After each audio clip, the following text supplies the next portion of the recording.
All right. So I know you know this, but I purchased the newest Xbox solely for the purpose that I could play the newest NCAA football game.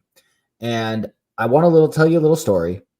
About 4 weeks ago, I was unsure if I wanted to commit to this purchase, but I was Sure. so excited about the game.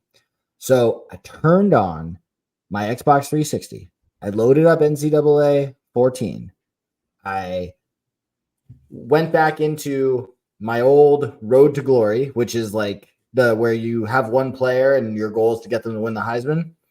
And within 5 minutes, my only thought was, if Ethan Alpern doesn't win the Heisman, I'm going to kill myself and nothing else matters. And in that moment, I realized, yeah, this is a purchase I want to make. It's worth between $500 and $600. This is a life-saving medical procedure. It is. And frankly, they're not going to come out with like a new Xbox for 5 years. And even if they do, there will be playback of compatibility on future versions of the game. And you won't have a 10-year-old game you have to come. Exactly. You'll be good. Yeah. I'll be good. Yeah.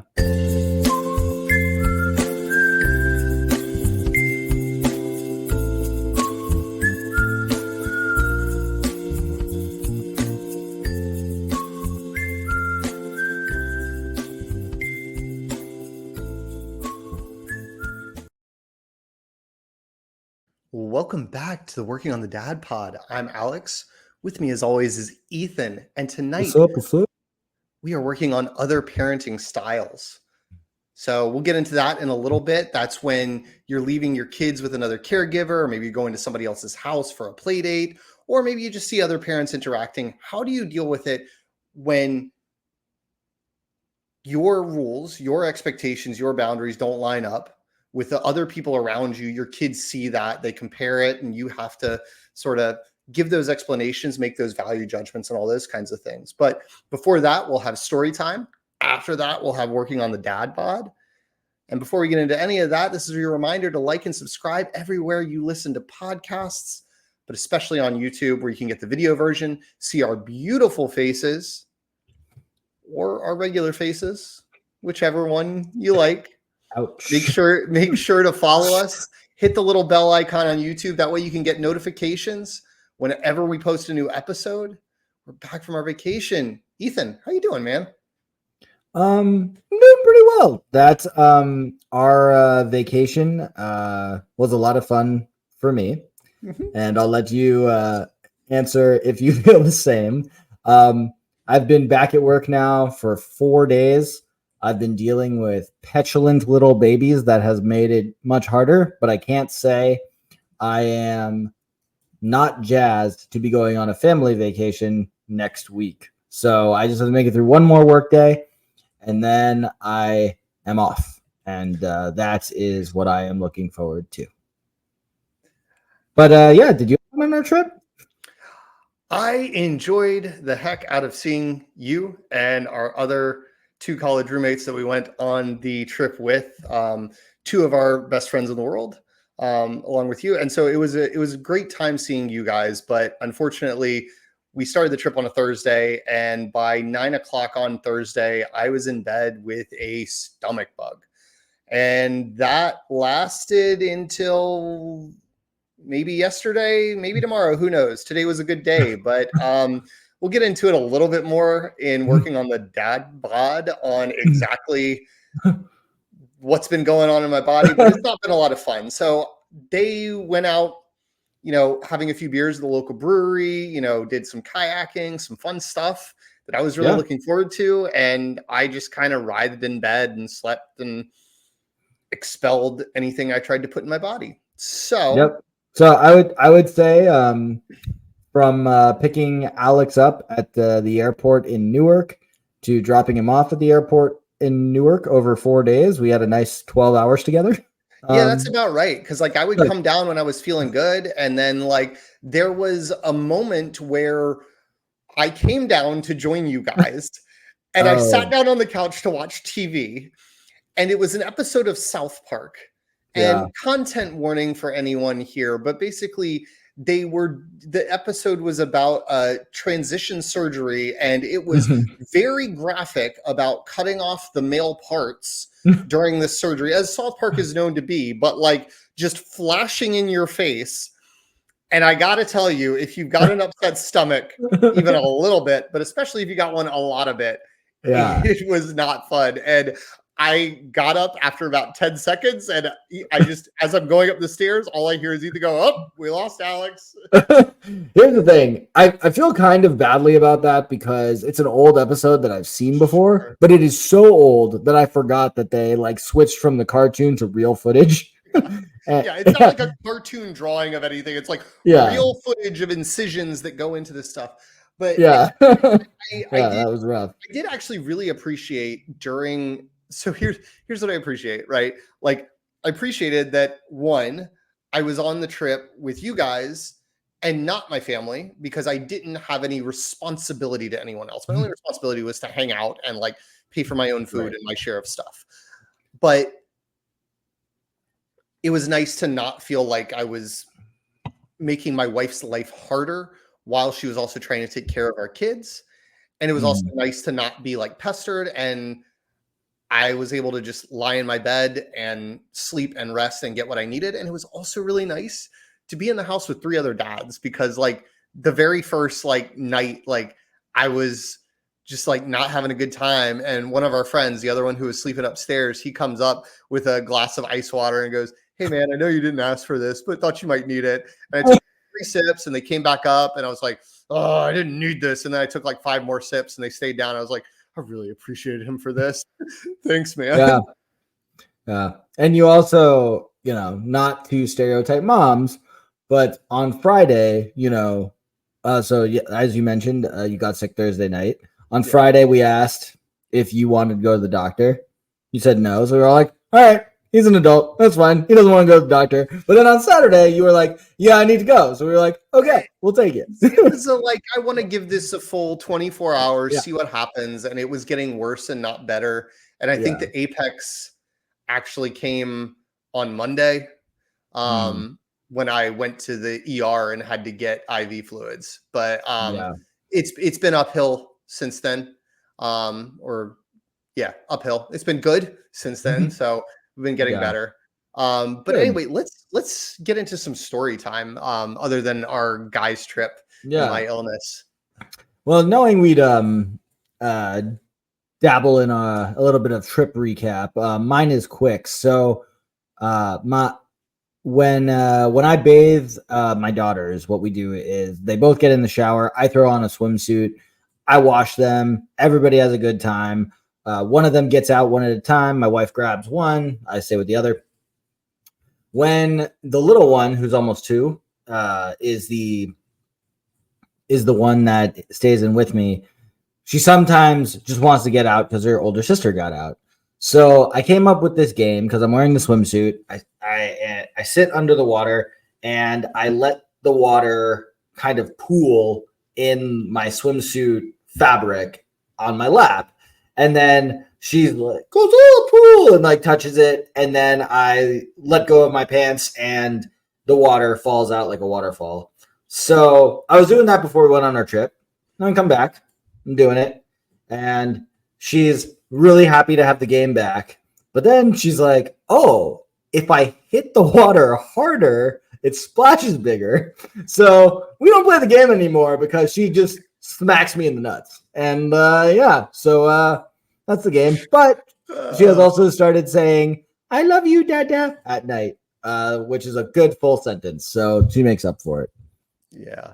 That comes in all angles. My son is at the exact right height and the exact right temperament that he's very excited when he gets out of the car. And I pick him up and I'm holding him before I'm to set him down on the ground. And he like kicks his legs out of joy.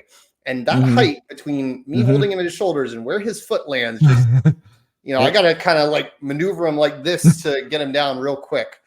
Yeah. But I wanted to give a shout out this week to the game of catch and whoever invented it. Because honestly, it is so, stupidly simple. You take a ball and you throw it between 2 people. Throw on some baseball gloves if that's the kind of ball you're using. But it is something that just feels innate sometimes between the male species, especially where, you go out with your dad in the backyard, you play catch. It's not overly strenuous, but you can be outside, you can be moving. It's something to do. It's a great way to talk, to bond, all that kind of stuff. And I want to give that shout out because my son, I mentioned this before, he's addicted to it. He loves playing baseball with me, grabbing a little thing, playing golf, whatever. But I can just grab any ball anytime, it seems like. And if my wife is overwhelmed, as she was on Monday night, and I wasn't feeling great, as I'd mentioned, I'd spent all day in the ER, but he's bugging the crap out of my wife. And he's right in the middle of the terrible twos, and she's trying to, get him to settle down. And I'm like, hey man, you want to play catch? I can sit on the floor and I can throw this little dryer ball between the one side of the living room to the other, and you can catch it and throw it back to me. So why don't we do that? And I was just trying to break his attention from distracting my wife. The next thing I know, it's time for him to go to bed. We killed 40 minutes just playing catch with somebody that has the attention span of a housefly. And so shout out to catch, because it is just magical, the simplistic effect it has on the male species. Because I was having a great time too. That should have been the alternate ending in Field of Dreams. What, bedtime? Yeah. No. Little baby playing catch. No, just kidding. So let's get into the episode. You wanted to tackle this one. Yeah, so the topic is how you handle other people's parenting styles. Usually when it comes to your kids, but I think there's some room for just how we judge other people in there as well. But a lot of times, and this is something that I've had to explain to my daughter quite a bit, and comes up very frequently because she spends a lot of time with both of her grandmothers at their houses. And they don't do a lot of things drastically different from us. They take cues from us and they listen to us. And, we have a great support system. And I'm super thankful for that it's not usually very combative or anything like that. It's like, hey, here's what we'd like to do. Do you think we can do that? All that kind of stuff. But we do have to have the conversation, especially with my daughter and now starting with my son, of like, the rules are different at grandma's house than they are at mom and dad's house. Everybody doesn't have the same rules. So you listen to whoever's house you're in to the rules, right? And that is sort of still kind of a tricky line, because then it's like my daughter is sometimes taking that to mean I don't have to listen to mom and dad when I'm at grandma's house if mom and dad are at. And I'm like, that's not what I mean. I just mean, like, if they say put your shoes here, you do that. If they say we go potty before we do this, or we clean up before we do this, or we do this after, order of operations, let them do it how they want to do it. If they say this is what we do during meal times, then that's how you do it, right? And so getting those things across, I think, is an interesting challenge on two fronts. And those are the two sort of fronts I want to talk about, is like, one, communicating to your kids, but also communicating it to other people. Like, because I find, and this is where my struggle is, and maybe it's just being socially awkward sometimes, but like, when I want something, I find myself asking, is this a weird ask? Am I weird for asking this? How much are people going to judge me for asking to do this? And it can be, back when we were first sending my daughter to daycare and we were doing cloth diapers. And that's not a super common thing. And it means that they have to save the diapers in some sort of bag and give them back home to us. And like, the idea of asking her very first daycare if we could do cloth diapers was just like, oh God, are they going to think, like, are they going to let us in if we ask them this? Like, is this going to be a deal breaker? Like, oh, this is a weird kid. No, they can't come. And of course, the conversation ended up, hey, you guys allow cloth diapers? Yeah, sure, no problem. Like, it was that dead simple. But I can get myself into that headspace of like, when I'm asking, like, hey, during nap time, like, for example, hey, I know it's nap time and you told all the kids to go to sleep, but can you make sure my daughter actually doesn't? Because then she's just going to stay up till all hours of the night, because she's now like 4 years old and she doesn't nap. So maybe, whatever, that kind of stuff. And so it does become awkward. Do you have, I guess we should start on the first side of like going to other people's houses, whether the kids are being dropped off there or whether you're going to. how do you sort of handle different rule sets and expectations? Yeah. So I kind of break it down into just a couple categories. There's, going to a family member's house, and that tends to be just the easiest for my kids with regard to, the rules, because it's kind of like a whole event. Like when we go to my mother-in-law's house, you got to be very like clean, and there's nothing really that is like fun to play with. So everything's just kind of, sturdy, and you just have to be that way. And my older daughter gets that. My younger one, not yet, but she just kind of does what her older sister does. So that's kind of fine. When we go to my parents' houses, it's a lot more like loose, but it's also, just over Thanksgiving. So it's a whole family vacation kind of vibe. So nobody's really enforcing much stuff unless like things get a little out of hand. Yeah. But for the most part, it's totally fine. Where I find myself always kind of surprised, because not surprised in the sense that, I'm like dumbfounded or shocked. It's just surprised in the right. It's caught off guard because I forget to prepare that we go to a friend's house and those parents do things differently. Or if you are with like another family at a restaurant or at a local or a neutral location, if there are different parenting styles happening at the same time, it can be very confusing for the kids.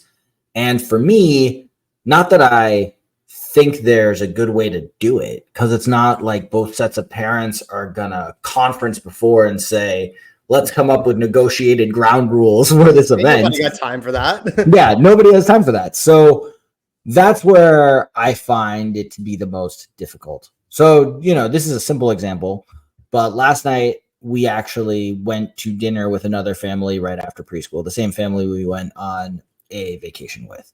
Yeah. And my daughter said she had to go to the bathroom. So then her classmate goes, I have to go to the bathroom too. And the other dad was like, all right, go with Ethan. So I ended up having to take both girls to the bathroom. I, of course, have to go into the men's room. And the three of us are cramped in the stall because there was another guy peeing.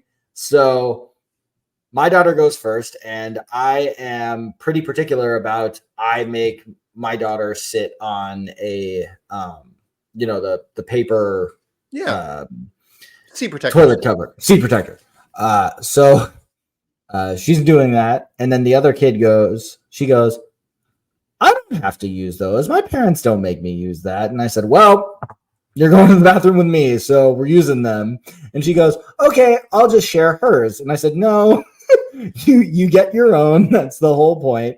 And very small thing. And this is not a criticism of just, that is something that no, you have always done that as like yes, yeah. Cleaner. This is sanitary. Right. I'm going to do this, and it's going to make you feel good. Taking you back to your parents if I've done this for you too, because then I'm returning you in as good a condition as I possibly can. Exactly. But so this is not to criticize them for not doing that. It is simply like, I did not know the parameters of men's rooms with your kid like I did mine. Right. So that is just a very. I honestly have to say that is, if someone did that to me, like we have some friends that are on that level, that we could go vacationing with their kids and stuff like that. Like if you did that to me, if we were on vacation, or out to dinner or something, and my daughter said she had to go, and then your oldest said she had to go, and you're like, oh, just go with Alex, I would kind of be like, what? Yeah, no, this is awkward. Yeah, there was a split second where I was a little bit like dumbfounded, but then my daughter was so excited that they got to go to the bathroom together that I just kind of thought, okay, whatever. But it was something that I did bring up to my wife later. I said, was it weird that I got sent to the bathroom with her too? That she got sent to the bathroom with me? And my wife was like, yeah, no, that one threw me for a loop. But, we made it through. All is well. But so that was just a very timely recent example of that happening, that where I thought it was just a funny small thing to share, but just going back to the point is when it's two sets of parents, and whether it be a neutral zone, it's a little easier to deal with when you're going to somebody else's house, like you mentioned. But sometimes when the location is neutral and it's two sets of conflicting, or not conflicting, but similar rules that don't exactly line up, then you find that gray area can be hard for me. Yeah, and I think the most vivid example I can think of for myself is, and again, it's low consequence and no judgment on the other families, but Sure. our former roommate who also lives in Florida, we go to minor league baseball games. There's a stadium about halfway between our houses that we'll meet up with, and they've got a son who's about a year and a half younger than my daughter, and so all the kids will go to the baseball game. Well, maybe one of the kids, either my kids, his kid, gets ice cream, hot dog, something else. And somebody else already had a nutritional plan because somebody planned ahead and packed snacks and didn't want to spend on ballpark food because it's $10 for a mediocre hamburger, you know, or whatever. They don't want to pay the premium for the ice cream and the baseball helmet. And so then you have a kid, and this could happen at a restaurant or anywhere, where like you're allowing something, and maybe the other parent's not allowing ice cream, not because they're anti-sugar. Maybe they are. Or maybe that kid already got ice cream before they ever got there. And they're just like, we're not going to do two today. But then you have the situation where one kid gets ice cream and another kid doesn't get ice cream. And you're like, somebody feels like a jerk. Maybe everybody feels like a jerk. But again, it's kind of a low stakes thing. And I think, this is obviously kind of always my answer down at the core of it. But obviously communication, I think, is just the key. And explaining to kids like, hey, I get it. That ice cream looks good. You had ice cream earlier. We can't subsist on ice cream. So no. Or, hey, you haven't eaten a lot of nutritious food. You kind of been hammering the applesauce pouches and the popcorn all day. And so I'm going to need you to eat some more of those chicken nuggets that you demanded before I give you the ice cream. And just explaining those kind of things can help a little bit. It doesn't always, that doesn't mean that they always walk away going, oh, okay, I completely understand. We're totally cool. But at least it feels to them like, I think one of the toughest things for kids is just hearing no without an explanation. And that is also a tough thing, because I think when it comes circling back to like dropping them off with other people, when I drop them off with their grandparents, I think our parents' generation, and this is a blanket statement, they lean more towards a because I said so attitude. My mom did quite a bit of that with me, right? She still does quite a bit of that with our kids. It's not a criticism, it's just how she is. And that doesn't always sit well with my daughter, who wants to completely and thoroughly understand why she has to get her shoes on in the next 10 seconds. And I'm like, I will explain it to you after the 10 seconds are over. I promise, but go. Like, we need to be in the car. And guess what we can do? Talk about it. Yeah. But that kind of thing where my kids, and I think that was a struggle early on when my daughter started spending more time with her grandparents, or at least more cognizant of the rules and what rules were and how rules differed, is like, well, I don't have to do this at so-and-so's house. I don't have to do this at so-and-so's house. And they're like, okay, but you're home. Yeah. And this is why we do it this way. And this is why not everything is hard and fast. Like it's not like out in society. Yeah, there are hard and fast rules. Like, murder someone and you will go to jail. Like, there are, yes, but there are also all these gray areas where people are allowed to interpret, like, what kind of car do you want? What clothes do you want to wear today? And they're not good, bad, wrong, right decisions. They're just different for different reasons to help people get to different goals that they want to achieve, whether that's leaving the house on time or saving their mental sanity from having to over-explain to a toddler. Yeah, I think the three areas where the most conflict could occur are screens, food, and sleep. And sleep combines both bedtime and nap. Yeah. There are times when so with my eldest daughter, just given the fact that from 4 months to almost 2, every single nap she ever did was in her crib because pandemic, we're home, nothing else. She could not nap anywhere else. She started getting good at napping in the pack and play, but she needed a structure. And and this wasn't even other families, but my wife and I were not eye to eye on whether or not we could just skip nap every now and then because we're in the middle of doing something fun with other people, or if sticking to the routine was necessary and you have to ruin all of your plans because they can only nap in a certain way. So therefore you have to end all the fun to go do the nap. And I'm not going to say which side I was on in that argument, but I think you can tell. But so it's not even always a other family. Sometimes it can be an inter-house disagreement. Yeah, and it can be, and that definitely is a frustrating one. I won't say, like, my wife and I have usually been on the same page around that kind of stuff, but one thing that's always like super annoying that both my kids have the ability to do now is, and this happens a lot because like just the way our house is laid out, like my wife can be out in the backyard or out in her office and I can be moving through the house and we can, you know, just sort of be two ships passing in the night during certain periods of the weekends, especially.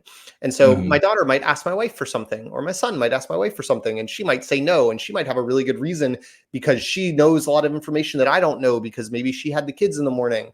And then I walk in the door and they go, Dad, I want a muffin. I'm like, okay. It's like, no, they can't have a muffin. Oh, crap. Dad said I could, you know, and then it's like, I feel like I'm undermining her. I didn't know. She's not mad at me. But now I've just started learning in that situation. What did mom say? Yep. Always defer to, did you already ask your mom? Because either they didn't and you have full control of the result, or you did and you've passed the buck on the no. And so now it's usually something like, all right, why did she say no? And sometimes the reason, you know, it might be like, oh, I want to get out the paint set. And mom said no because mom wasn't willing to watch them and set up all the paint supplies in that moment because she was in the middle of doing something. I have that bandwidth and maybe I can say yes, but it's like having those kind of conversations too. But it's the last area too that I kind of find interesting is, and this is the one that I can go down the most rabbit holes with, but is when I see other parents parenting their kids and I don't agree with how they're parenting their kids and it doesn't affect me. And I have really tried in those situations, whether that's on social media or at the playground or at school or at a birthday, but you name it. I have really tried to be mindful of that Ted Lasso quote when he's playing darts, be curious, not judgmental. Because I see some ridiculous things, especially on social media. But I see some ridiculous things, and I try to ask myself, not just like, because a lot of times I will have a gut reaction of like, oh my God, I can't believe, like, how could they do that? And I try to step back and I ask myself, like, I will give an example of something that I wholeheartedly do not think is right for me or my family. And this is not a value judgment on anybody else, but the idea of free schooling, right? Free schooling is sort of a step past homeschooling where there's no, like, as far as I understand it, set sort of curriculum, and you're much more outside and in nature, and like science class is like going down to a creek and looking at all the animals and all this stuff. I don't know enough about it to give you all the details, but from what I do understand about it, it's just lacking a lot of structure and things that I think are generally by and large beneficial to kids and beneficial to learning. And I see it on social media and my gut reaction is like, absolutely not. But then I try to remember that quote and I try to go, okay, what is their goal here? What are they trying to accomplish? And is there anything at all I can glean from it? Yes, I can glean that going outside is a great way to learn about the world. I don't agree that should be the only educational system that those kids have, but I absolutely agree that is a great thing that I can spend more time doing. So I see that kind of thing. And then you know what I did this morning? I wasn't up to going to the gym, obviously, but I was up to going on a exploratory walk with my son between 8 and 8:45 before I took him to school. So we walked down the street and he's just like, "What's that?" And I'm like, "That's a palm tree. Do you see any other palm trees?" "There's one." "What's that?" "That's a fire hydrant." "What's that do?" And I'm like, "You know, a fire truck?" And so I explain, all the things that a fire hydrant does. And I'm like, okay, yeah, like I can glean something from this if I approach somebody else doing something with curiosity instead of judgment, especially in a situation where I have, no power to say anything. I'm not the type of person that's going to go up and say something to other parents pretty much ever unless a crime is being committed. No, that's why we have this podcast, so that they can come to us for advice. Yeah, right. We don't want to talk to other parents. But on social media, I'm also not the person on social media who's going to fire off in the comment section. Like there's no repercussions either. Sure. Right. Yeah. But instead of thinking all my negative thoughts about the content creator, I do tend to try and drift down into that method of like, what can I learn? I don't know. How about you? What's your reaction? So I normally will just turn to, it's usually my wife next to me, and I will express why I'm making fun of something. And she will either agree and I feel victorious, or she will tell me the reasons why I am wrong, or because she's on a different part of the internet than I am most of the time. Mm-hmm. So then I learn about it. I still will disagree, but you're at least on the same part of the internet, and I think our wives are on a very similar part of the internet. And right. So I know exactly what you're talking about. Just knowing the media that your wife consumes, like I feel like our wives have very similar segments of social media that they traverse in. So I'll be like, "Oh, this is really dumb," and then she'll tell me why it's not dumb. I will 50% of the time still think it's dumb, but at least I will understand the background of it, and I'll be like, "Thank you, yeah, great, cool." It's slightly less dumb now, maybe. Not even that. Just like now, I know the background of what I think is dumb. I know this feeling all too well, and I think that's part of what sparked the curiosity, because I was like, if I also do the same move where I like take it to my wife, where I'm like, can you believe this? But before I do that, I sit there and go, why would someone do this? What's their motivations? Because she will sometimes come back and do that thing where she will, tell me all the reasons why it's actually kind of legitimate. And I'm like, oh crap, I didn't want to open up a conversation where we thought about introducing this BS into our lifestyle. Right. So I'm like, I have to like find the point that I'm like, yeah, I love this part. I love this part. I love that part. Okay, I'll try that, because I don't do that initial step. I just go straight in all the time. I go straight into like, let me give you my gut visceral reaction of why I think it's Michael Jackson hanging a baby off a balcony. Sure. You have my blessing to skip the first step, right? Sure. There's certain categories there. Right. Yeah, no, I very much will just see something and be like, for our younger audience there. Yeah, definitely. But yeah, no, I feel like we kind of approach things the same way, and I'd be curious to know what other people listening to this episode in the comments are also feeling. I would love some good stories, anecdotes of silly things. Because obviously there are this is not, to me, like talking about the things where you're just like at an impasse, the kind of things where, you just can't get along. And it's like, I don't know if they're going to be able to be around my kid anymore. Like that's sort of a totally different discussion. Sure. When your non-negotiables are so far apart that you can't even do it, then, that's a whole different thing. But when you have, talking to, when you're talking to teachers and you're trying to set up, and I think this is the thing I have especially when talking to teachers, where it's like, they've got a lot. Teachers at all levels, pre-K through high school, they are underpaid and overworked. And I know that, and they got a lot to deal with. And I know that my kids are, going to have resources at home, and maybe not every kid will. And so I'm like, I don't want to like bombard the teacher with like special requests or special needs or special things all the time if I don't think it's absolutely necessary, because I'm like, I don't want you. But then I also have to be like, okay, you do have to draw the line somewhere, because you have to make sure that you're not just going, oh, don't be a pain, don't be a pain. Like, sometimes you need to be a pain because it's your kid's education. Yeah. So there are those kinds of things. And there are times where you're like, okay, well, no, I'm gonna put my foot down. We had to have a talk at one point with teachers where it was just like, okay, no, like, it's not okay that you making her go to sleep. Like, that's not okay. Like, you know, it was like a different teacher switch, and it was just like, no, she needs to not sleep. And it's like, oh, okay, well, we can just move her to this other room. And it's like, okay, well, maybe we could have skipped the whole back and forth. I don't know. Yeah, it's you know, I don't want to go down too far of a path, but I think the difference with preschool daycare, though, is we are paying for this service.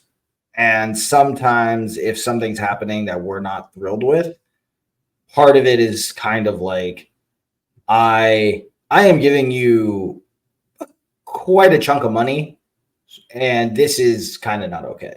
And, you know, I don't like to pull that card often, but there are situations where, you know, unlike a play date with different rules, where you're like, okay, I can get out of this. I can come up with an excuse. This is a one-day thing. Yeah, I never have to do this again. Whereas, you know, something that you're going to deal with for a while, and right, and is going to probably have a non-insignificant, going to have a significant effect on your kid's development. Right, exactly. On some level, and I think it's important, and I think it's not even just the money card. Like, it's just your kid, you know, whether it's your kid, you know, yeah, you're paying them a lot of money, but also like, you're trusting them with your child, and like, that trust comes with the implicit thing that you should be able to give some level of feedback. Sure. Not necessarily having a joystick on all their movements, but right. Yeah, I think that's fair. Should we get into working on the dad bod? Yeah. So, you know, we arrived on a Thursday, and I normally do my Thursday night full nude pre-recording weigh-in. So I did mine on the Wednesday before we left. And as you know, my goal weight. There's a scale in my bathroom, man. I know, but I didn't know that. So at the time, and I wanted to be calibrated accurate too. Yeah, exactly. That too. And so my goal weight was 175 by our guys trip. I got to 182.6. I was bummed, but you know, I said, okay, I didn't lose the full 17 I needed to, but I lost 10, and that's pretty good. And I thought I could keep it going. And you know, I figured, you know, we'd be outside a lot, be kayaking. I even brought my running shoes because me and one of our other friends were going for a run. We had planned our run for Saturday at 9 a.m. But then, and I'm not going to blame anybody other than myself because it is my body. But I will point out that if it weren't for someone else getting sick and losing all the weight on the trip, and we didn't have to drive around to not one, not two, but 3 urgent cares, I might have had time to go for a run that day. So again, it is my fault that I didn't go for a run, but it is somebody else's fault that they created an excuse that I could use.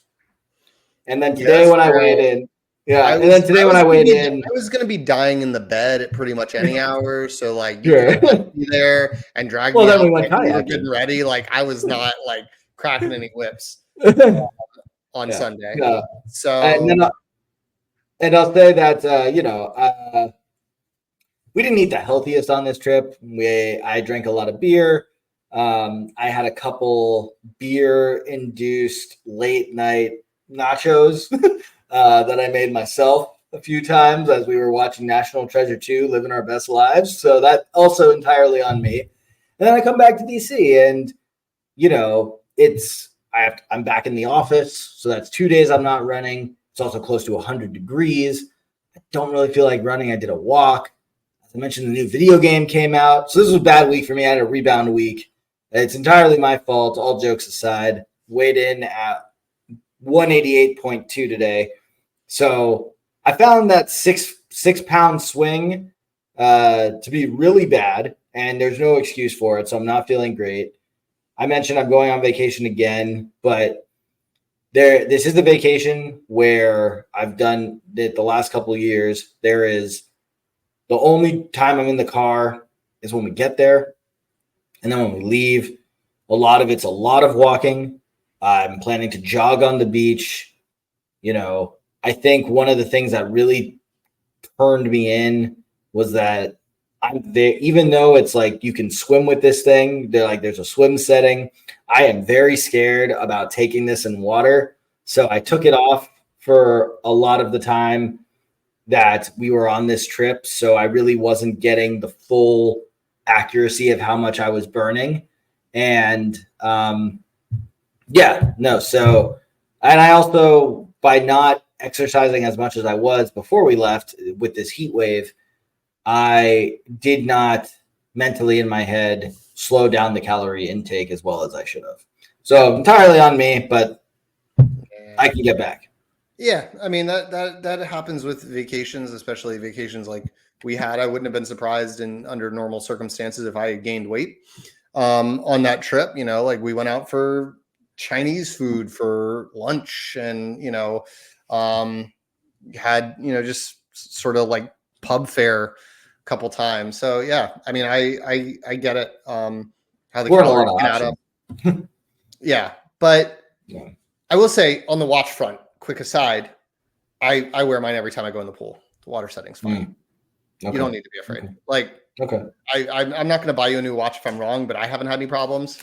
Like, test it in the bathtub. Like, take a bath, put it low in the bath for a minute or something. I don't know. You can always do that, but I've never had an issue with it. I'll even go so far as to say I've never had an issue, and I've forgotten to turn the water setting on sometimes when going in the pool. So I think if you turn the water setting on, you're more than fine. But what the water setting really does is it doesn't allow your like side button to press in or you to move anything. So that water can't get into the mechanism. You'll have to tell me how to get to the water setting after. You slide up from the bottom, like you're going to turn on Do Not Disturb or something. Okay. And then there's like a water dot icon, and you click it, and water mode should be activated. Okay. Yeah. And that'll lock it for water. But for mine, I went in Thursday morning. I weighed myself before we went on the trip. I was 181.2. So I was like, okay, I need to be cognizant of things this weekend. I didn't have any like running plans. I was going to, like you said, kayak. I'm not a big runner. I don't like it, but there was like a yoga studio shed in the backyard. And I was like, I might check that out. I might do some, mobility, a little self-made yoga flow, something like that. Obviously that did not happen, but I'm proud to say that by the end of the weekend, I hit your goal weight. Great. Congratulations. And, yeah, no, not that proud. Not the great kind of weight loss. I am down 7.8 pounds. So I weighed in at 173.4 today, which is lower than, I had mentioned 175 as a potential ideal for me. And I'm not at 5'10", 173 pounds. I am not at risk of being like sticking bones anytime soon. I'm a normal sized guy. I was 160 pounds at my wedding. Like I can fit it, but it is kind of fun now that I'm on the other side of it. I'm like, I wouldn't go through that again to lose this weight. Not worth it. Not worth it at all. And I don't recommend it to anybody. Don't go get a stomach virus to try and lose weight. Because it's not sustainable, because I'm sure some of this weight will come back as I continue to consume calories. Today was like the first day where I've been able to eat more than 1,000 calories and keep it down. So part of it's just been in a dehydration caloric deficit.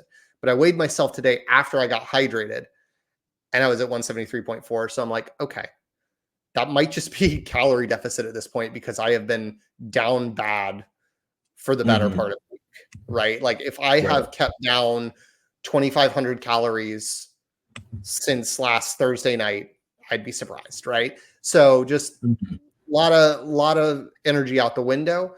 But what I'm really excited about, is getting my stomach back to where it needs to be, getting back to the gym, hopefully next week, And I am excited to actually try to gain a little bit of weight, like gain a little bit of muscle, try like a clean bulk and see what in a caloric surplus is like, because this is something I want to try. I'm going to check my weight and, I'm not going to go crazy. I'm still trying to, part of the problem now is like, I can't really overload on calories because my stomach's still kind of like, nyeh. And so it's like, how much plain oatmeal and bananas can you actually consume to overeat your calories, right? If you're trying to go for bland, unseasoned stuff, you kind of run out of options. You're not supposed to eat a lot of fatty foods either. So it's like, if you want some chicken breast and rice, you're going to have a hard time getting probably 2,300 calories I need for maintenance, let alone gaining weight. Right. So, well, I would have taken that as a win and then made up for it later.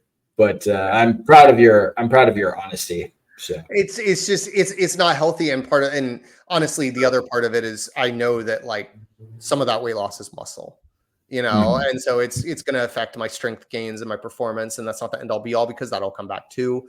But it's not like one of those things like I took some magic fat pill and everything that melted off my body was just fat. It's like, nah, I lost a lot of good stuff that I wanted to keep there too. So it's recognizing that as well.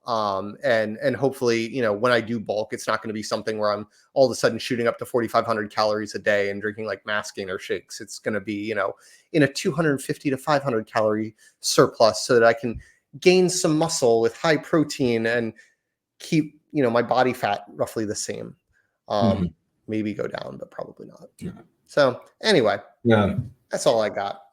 Yeah. I will say this. I am Googling my Apple Watch model because I don't see that water setting, but I do see in the workout options that I do have pool swim and open water swim, but I might be okay, but I don't know. Still nervous. So gotcha.